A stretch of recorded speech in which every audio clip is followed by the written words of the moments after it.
আগে যে আমরা যে পুরান মিটার আসছিল আমরা ওই মিটারে ভালো আসছিল। এখন স্মার্ট মিটার লাগানোর পরে মানে অনেক বিলাই আমরা অফিসে 10-12 জন গেছিলাম 2 তারিখ। যাওয়ার পরে আমরা এই যে কথাই আমরা কইতেছি যে আমরা ইলেকট্রিক চালাইতে এই কারণে আমরা বিল উঠতেছে। কিন্তু বললাম স্যার আগে তো আমরা যেভাবে চালাই যে এইভাবে চলতে এখন কি বিল কি বেশি উঠতেছে।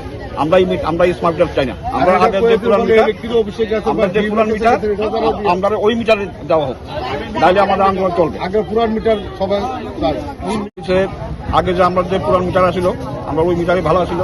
এখন স্মার্ট মিটার লাগানোর পরে মানে অনেক বিলাই আমরা অফিসে 10-12 জন গেছিলাম 2 তারিখ। যাওয়ার পরে আমরা এই যে কথাই আমরা কইতেছি যে আমরা ইলেকট্রিক চালাইতে এই কারণে আমরা বিল উঠতেছে। কিন্তু বললাম স্যার আগে তো আমরা যেভাবে চালাই যে এইভাবে চলতে এখন কি বিল কি বেশি উঠতেছে। আমরা এই স্মার্ট মিটার চাই না। আমরা আগে যে পুরান মিটার আমরা ওই মিটারে দেওয়া হোক, তাহলে আমাদের আন্দোলন চলবে। আগে পুরান মিটার সবাই